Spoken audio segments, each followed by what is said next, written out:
ekspor komoditas sumber daya alam strategis yang dilakukan melalui BUMN ekspor. Pelaksanaan ini pada tahap awal akan dimulai dengan 3 komoditas strategis yang merupakan juga 3 ekspor terbesar kita. Yang pertama adalah batu bara, kedua kelapa sawit, dan ketiga terkait dengan ferroalloy.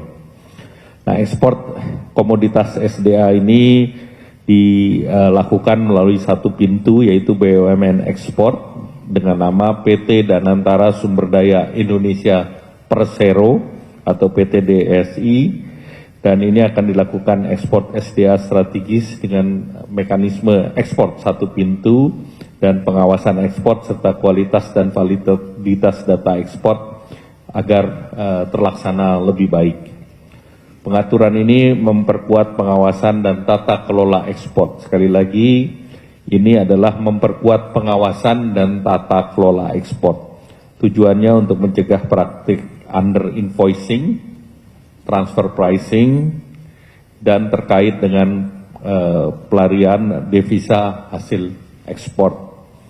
Sehingga nilai ekspor yang tercatat menggambarkan besarnya transaksi ekspor yang sebenarnya. Sehingga kewajiban terhadap negara dan penerimaan negara dari pelaksanaan ekspor lebih optimal.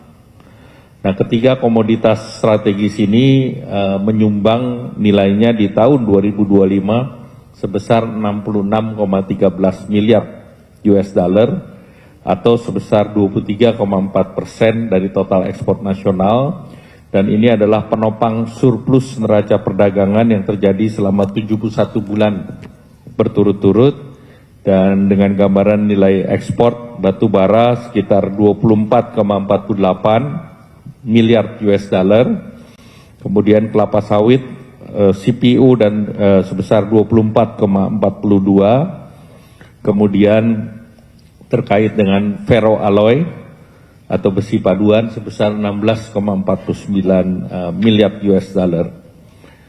Implementasi akan berlaku mulai besok 1 Juni 2026 yang merupakan periode transisi di mana kegiatan ekspor berjalan seperti biasa oleh perusahaan yang bersangkutan. Namun demikian kewajiban bagi perusahaan ekspor untuk melaporkan kegiatan ekspornya melalui ataupun kepada PT DSI sebagai BUMN ekspor.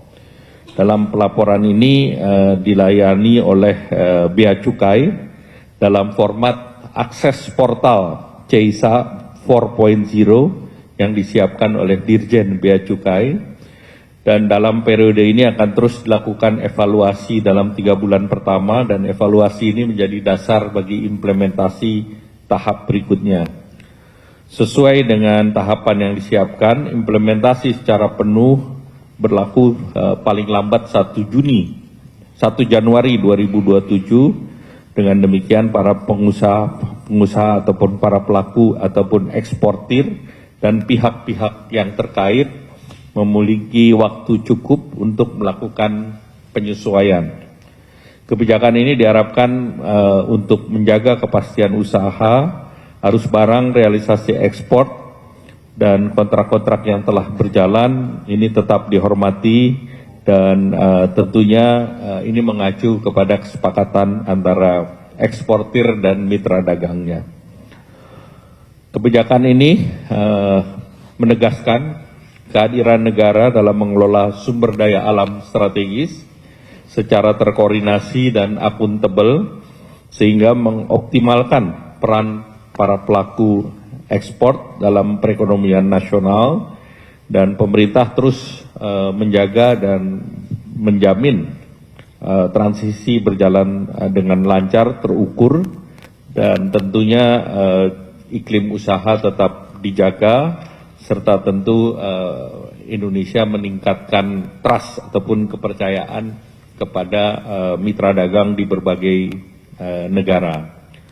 Dengan kebijakan tata kelola ekspor yang baru ini, langkah implementasi telah disiapkan dan diharapkan memastikan bahwa setiap nilai ekspor strategis memberikan manfaat nyata untuk mendorong perekonomian dan juga diperuntukkan bagi sebesar-besarnya kemakmuran rakyat Indonesia.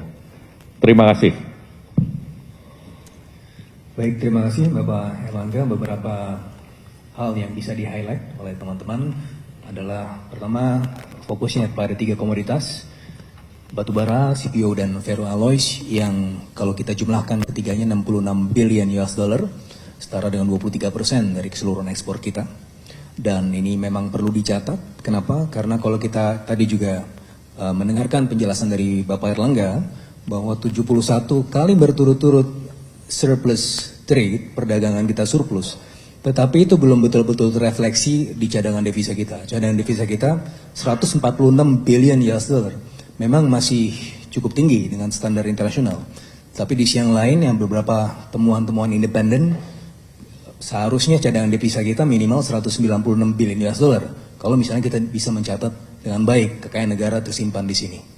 Yang juga bisa dicatat oleh teman-teman adalah ini ada masa transisi sampai nanti 1 Januari 2027. Dan dalam proses ini apa yang disampaikan Bapak Erlangga tadi adalah bisnis dan pelaporan.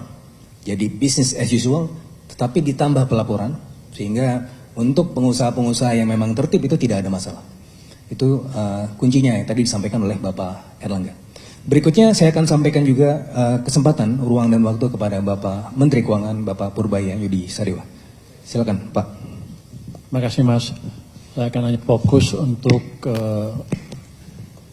ketentuan baru penempatan DHE SDA, walaupun sudah lama beredar, tapi kan berlakunya mulai 1 Juni besok ya. Karena besok libur, tapi kalau ekspor jalan terus kan ya. Jadi dalam PP 21/2026, pemerintah mengatur beberapa ketentuan baru terkait penempatan DHE SDA. Di antaranya, eksportir SDA wajib merepatriasi DHE ke dalam negeri dengan tingkat kepatuhan 100%. Kemudian, eksportir non-migas wajib menempatkan 100% DHE SDA pada rekening khusus di dalam negeri selama minimal 12 bulan. Eksportir migas wajib menempatkan minimal 30% DHE SDA selama paling sedikit 3 bulan.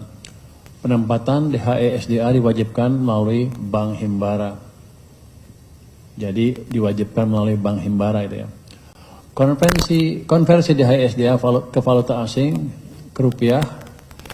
Konversi DHE SDA valuta asing ke rupiah dibatasi maksimal 50%.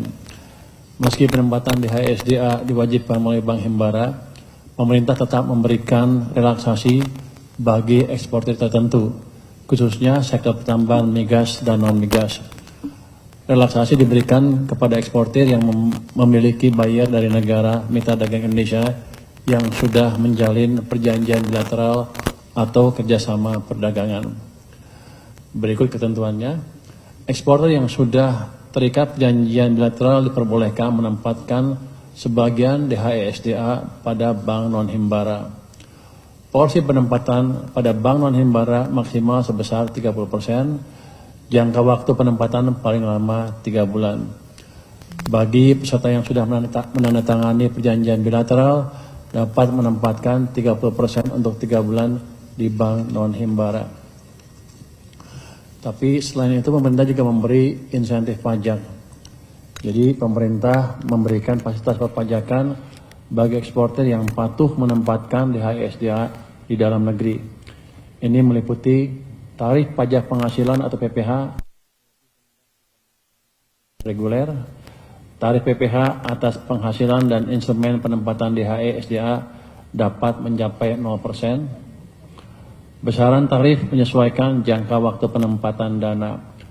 Pemberian tarif PPH hingga 0% sesuai dengan jangka waktu penempatan atas penghasilan yang diperoleh oleh instrumen penempatan DHE SDA dibandingkan dengan instrumen reguler yang kena pajak sampai 20%. Jadi biasanya kalau di bond bunganya, yieldnya dikenain pajak 20%, kalau taruh sumbernya DHE SDA maka pajak instrumen itu 0, kira-kira gitu.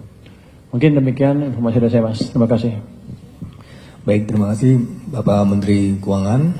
Bapak Menteri Keuangan baru saja menjelaskan mengenai mekanisme juga devisa hasil ekspor yang merupakan satu ekosistem dengan konsolidasi ekspor yang akan dilakukan segera ya mulai 1 Juni pos transisi hingga Januari 2027. Tujuannya adalah untuk mempertahankan kekayaan negara, menguatkan cadangan devisa, dan ketika cadangan devisa kuat, tentunya rupiah kita kuat dan ekonomi kita kuat dan rakyat pun sejahtera.